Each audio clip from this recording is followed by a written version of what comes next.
Hello, Rivermen fans and any other SPHL fans that may be watching, but this video is really aimed at Rivermen and Rivermen fans across the board. Don't enjoy doing this video at all, honestly. It's a tough video to do, and I still am kind of shell-shocked, if you will, and don't know exactly what to say, so I am pretty much winging it. But I'm going to give this, my best effort, because how do you wrap up and say goodbye when your season ends in such a heartbreaking and unexpected way? It's really hard to wrap your mind around it, but I'm going to give it my best effort and do what I do best, and that's give my opinion and thoughts and wrap up a season of the 2024-25 Peoria Rivermen. And we're going to get ready for an unknown new season coming up in October and start from scratch. This one was truly heartbreaking for many reasons, not just because we lost a game, lost a series, or lost our chance to compete for a President's Cup and go back-to-back. It's heartbreaking for a lot of the fans that's been around for a long, long time, like myself, 30-plus years. Even the newer fans that just started watching, rather it was this year, last year, or the past couple. This one stings. There's no doubt about it. My heart breaks for the veteran core group we got. Don't know who's going to return, if any of them return. I hope a few still do, but I wouldn't be shocked or surprised if pretty much one or none return. So for players like Alec Bear, Jordan Ernst, Zach Wilkie, J.M. Pietrowski, Mike Gillette, Carlos Forneris. I mean, my heart completely breaks for these guys. I mean, my heart breaks for the whole team and anybody that helped get us to where we're at and that's contributed on this team. But my heart especially breaks for that special group of players I just mentioned that's been here, that's been the core of this team, that's been the leaders of this team, and that's sacrificed a lot for the success of this team. I really wanted this for their legacy. I wanted to see, Bear, Wilkie, Ernst, JMP wind up with 3 rings, all with the Peoria Rivermen, all leaving a lasting legacy and putting a stamp on a dynasty that was the Peoria Rivermen and the time they spent here. Unfortunately, sports can be very unforgiving and very heartbreaking. That's sports, that's hockey, for as wonderful and as awesome as it can be and uplifting to see them raise a cup, glorious, it can be equally heartbreaking and unfair. And unfortunately, we just couldn't get the job completely done this year. We couldn't send some of these guys out as champions. It just wasn't meant to be, and that's truly unfortunate. I don't know what happens with these players. I don't know who returns. I know for sure J.M. Pietrowski is done. He's not going to come back. And yeah, it sucks we're not going to get to see him play hockey with us anymore. It sucks that's the way we had to see him go out. I don't know what the future holds for Zach Wilkie and Jordan Ernst. I've heard rumblings that Wilkie might return, but I don't know. It's obviously nothing I can confirm. So, I'm not going to speculate that he's going to return by any means. Alec Bear, he's, first year captain. I thought he did an outstanding job as first year captain. He had big shoes to fill with Alec Hageman, and thought he defied all odds and was the right man for the job and did an outstanding job as the captain, um, points leader, MVP candidate. He would probably be a shoo-in for the MVP if it wasn't for the injury that sat him out like the last 4 or 5 games. I don't know what happens with Mike Gillette or Carlos Forneres. I'd like to see them both return, obviously. I'd like to see another full season with Carlos. I'd like to see him go out with a ring. He was one of my favorite players to watch, new to the roster this year. I mean, he came to the Rivermen to get a championship, and unfortunately that didn't work out for him this year. So I would love to have Carlos back. You look at our goaltending situation with Colby Muse and Nick Latinovich and even Jack Boston. Again, I thought those guys did an amazing job while here. Tino faced some adversity coming back. He started the year over in France and he came back, was all excited for his return. He ends up getting an injury in practice that basically sits him out his whole time being here. Only had 4 games before the playoffs started. Again, it would be such an unfortunate way to see Tino go out that way. Colby Muse turned in a goalie of the year performance. Probably front runner for that award. First All-Pro. Didn't even get to see the net in the playoffs, which is heartbreaking in itself. The man worked his ass off. Turned in a goalie of the year performance. Helped us get us in first. And he doesn't even get to contribute in the playoffs. He doesn't even get to play. I mean, that's about as heartbreaking as it gets. And Jack Boston, like I said, I thought he did phenomenal stepping in and playing for us. He looked comfortable. He looked like a Riverman. And, he didn't even get to suit up. But I hope all 3 of these goalies return. I don't know what's going to happen with Tino. I know he talked about coming back, playing 1 more season with the Rivermen. But again, that's nothing confirmed. That's nothing definite. I don't know what's going to happen with Colby Muse. I would love to see Colby return to the Rivermen and give it another go. I don't know if he's going to try and make an ECHL camp or go even back overseas. I don't know what the future holds for him, but I know he's always welcomed on this roster. And Jack Boston, I hope he gets a camp invite because he definitely earned one. 7-1-1 with the performances he put on for us that help keep us in this thing. I mean, I really do hope he gets a camp invite. I doubt we see players like Chase Spencer or Renee Dadajanov.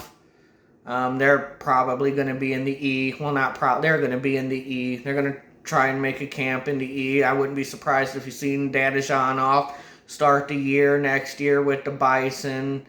And Chase Spencer, he'll probably be with Casey or Bison himself next season.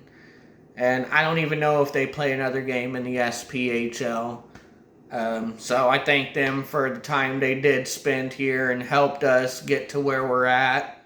Both champions with the Rivermen. And I don't know what the future holds for players, and I just want to give a shout out to them and a special thank you. But who's been with us here? Carson Baptiste, Griffin Fox, Michael McChesney, Josh Martin, Garrett Devine.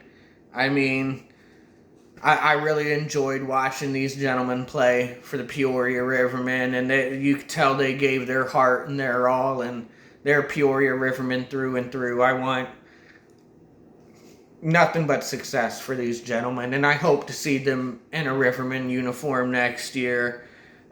Same with like Braden Barker, man. I really enjoy watching Braden Barker play. I think he can do good things with us. I really loved Michael Ferrandino. I think he's an A-plus defender. Give a full season to him, see what he can do. Adanye,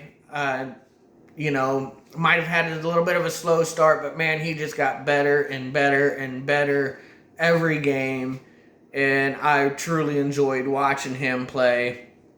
Brendan Rons, when he came back down, he really gave us that defensive line a boost. I really, like I said, I've enjoyed Andrew Poulias and Kyler Fenton. I thought, I'd like to see a full season with them. I thought they are talented and can definitely contribute to the team. But again, I don't know what direction this is going to go for the Rivermen. I don't know who's coming back, who's gone, who's going to try and make an ECHL camp, who might try to go overseas, who might retire. Like I said, about the only definite I know is J.M. Pietrowski will be retired. So that's kind of my goodbye to them, gentlemen. I mean, hats off to them. You guys played and worked your asses off. I appreciate each and every one of you. Even to the Rivermen I didn't mention. Like I said, I could go on for a while mentioning Rivermen that I appreciate. Anybody that put on that uniform for us, I want nothing but success for you guys. And for most of that roster, I hope you get camp invites, and I hope you're ready to do it again come October 1st of the next season, and we put our nose to the grindstone and grind one out and hopefully get back to the top of the mountain. It's going to be tough. It's going to be a lot of turnover, I believe, from most of the top teams in this league. Could be a lot of turnover for the Rivermen. I do believe Coach Trudell will come back to coach another season. Hopefully Eric Levine joins him. I'm pretty sure he will. And I appreciate both of them for what they've done for the city of Peoria and the Rivermen organization. Winning Coach of the Year, congratulations, Jean-Guy Trudel, for that. And, this sucks. Hope to see a majority of you back next year. This is not the way we wanted to end it, but let's use this as motivation. Just, unfortunately, it wasn't our time this year, and it's looking like it's going to be the Thunderbolts' time. So, I'll move on from the goodbye, but there's a few other things I would like to say before I completely sign off. Now, there is a few things that I do want to say about me. All of you guys know that's ever watched a video of mine, that's ever seen me post, rather it's game updates, praising the team, criticizing the team. You all know I'm pretty vocal. I'm pretty opinionated. I'm not afraid to share my opinion. I'm not even looking for people to necessarily agree with me. This is just the way I feel about things. Like I said, I've been a season... Well, I haven't been a season ticket holder for 30 plus years, but I've been watching Rivermen hockey for 30 plus years, and my dad was a season ticket holder and introduced me to this, and I've become a season ticket holder. I've been watching Rivermen hockey literally since the 90-91 season, and I put my time, my effort, my energy, my money towards supporting this team. Like I said, I've sacrificed so much of my time, money to support these guys. That's time with my family. sleep I've lost, money I've spent on tickets and merchandise. I've been very supportive of, and like I said, I want nothing but success for this. Even in my deepest criticisms for this team, I want nothing but success. I appreciate anybody that puts on that Riverman uniform. When I do give criticisms, I know not everybody's going to agree with me, and that's fine. That's perfectly fine. But they're my criticisms. It's what I feel. It's what I see as I'm watching the game. Am I always 100% right on it? No. Do I probably say some things I regret later? Sure. But at the time, that's what I'm feeling. And I use this as an outlet. I literally created a page, a social media page, to share with fans, for fans to share with each other the joys and criticisms, the praises, the support, everything. It all goes together.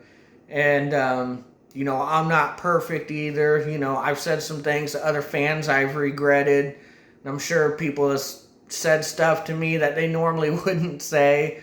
Some of the things I say, like I said, might rub some people the wrong way, and that includes Rivermen fans. But just remember, I love and support this team just as much as you do. And when it comes down to it, like when I was talking about the goaltending situation between Tino and Muse, I wanted Tino here from day one. Ever since Tino was playing for the Huntsville Havoc, I wanted Tino to be on the Peoria Rivermen. When he went to Macon, I wanted Tino to be on the Peoria Rivermen. When he was, so there's never a time I did not want Tino here. I love Tino. He's been one of my all-time favorite goalies to watch. And it was awesome to see him become a Peoria Riverman and raise a cup with us. Cycle completed. Went full circle there. I was pretty vocal about wanting Muse to start in the playoffs, and I still feel the same way. I thought what Muse did during the season definitely earned him some playoff time. I understand in the Storm series he was ill. I don't think he was ill during the Evansville series. I think he definitely could have played if he was put in. Just for whatever reason, coach wanted to ride Tino. It kind of reminded me of 2022 when we got booted in the second round by the Dogs and eliminated. Eric Levine was red hot with us all year, was posting highs for his career. I think he got like 7 or 8 shutouts himself, and he was red hot going into the playoffs. And we started Jack Barry, who wasn't with us at all and was average. And we ended up getting eliminated in the second round. Kind of reminded me of that. Jack Barry did wonderful things for us and helped get us that first cup. The first cup was in 22, so it was the year after that we were booted. But, yeah, Jack Barry helped us get that first cup, no doubt. He was a star in the playoffs. Back then, I was pretty vocal about riding Eric Levine because, as what people would tell me, you ride the hot hand. Well, we didn't ride the hot hand. We turned the reins over to Jack Barry. I'd say Colby Muse was pretty hot heading into the playoffs himself. Unfortunately, I must have fell ill during the Storm series. But it's not like Tino shut him out. I mean, he gave up 4 goals in the first game. 3 of them in the first half, down 3-0. I thought we would turn the reins back over to Colby Muse at some point in time, and I don't think it was going to happen. I think even if we won this game, we were still going to see Latinovich in Game 3, and we was probably going to see Latinovich in the finals if we went that far. And yeah, that don't really sit with me well. It really doesn't. But it is what it is. I'm not the coach. I don't get paid the money to make those decisions. I'm not a goalie. I don't want to be. I don't want to lace them up. I don't want to coach. I'm a fan, but like I said, I pay my time, pay my money, and spend my time, and I show up to all of these games. I buy flow to watch the away games. I show up at the home games. Like I said, I'm allowed to have my opinion, whether you agree with it or not. And again, like I said, even going into the playoffs, some people was like, well, we shouldn't have messed with our roster. Look, if Michael McChesney and Wilkie were healthy, we're going to bring them back. I thought when we brought them back, again, no offense to them, but I thought King and Scoville would be the ones to go. But it was Fenton and Poulius, and I questioned that as well. But I think Fenton was a little hurt or injured, which is, I think, why he went. But I don't understand why Poulius was cut. I mean, Trudell did nothing but praise this man and said he wanted him from day one. And I like I said, I don't know why you keep King over Poulius, honestly. But again, I'm not the coach. That's not my decision to make. So King eventually ended up getting cut off the playoff roster when Adenier joined for the last game. But, like I said, no offense to King, but he would have been the first one I would have cut on bringing back anybody. So, like I said, you're allowed to question some of these moves. It's okay. It really is okay. I know the big motto is trust the process. And like I said, I do. I trust and respect Coach Trudell and his decisions. And, the man's the most winningest coach in the SPHL for a reason. And he is a brilliant coach. But it feels like he missed the mark. I don't have all the information on why some of these moves were made. I'm not getting the full story on why, Colby Muse was never going to see any playing time in the playoffs after being, an all first team goalie and likely goalie of the year, and why Poulius and Fenton were cut and not King and Scoville. Like I said, there was some moves that kind of is that's a little off. I don't understand that, but I don't have all the info, I guess. What I do know is, like in the season and in the playoffs, penalties and injuries really killed this team. Hopefully we can stay healthy next season, and hopefully we can clean up some penalties. I can't believe I didn't mention his name, but like I said, there's so many I could mention, but just Tristan Trudell. I don't know what's going to happen with him either. I hope he comes back. I think he's got, some things to prove. He's a skilled player, and I think he can put points on the board. I think he can do a lot more than just fight and draw penalties. It just, he started kind of getting questioned a lot towards the end, which is understandable. Like I said, a lot of these guys I hope we see back next year, and I'd like to see us run the table. But I'm coming up on 25 minutes. That's pretty much all I got. I thank you if you stuck with me. Hell, even if you disagreed with me, I still thank you. Next year, Rivermen fans. Next year, hopefully we can work our way back up to the top and make a playoff run. But until then, I'll catch you at the next puck drop. And you guys know I always keep it Rivermen style.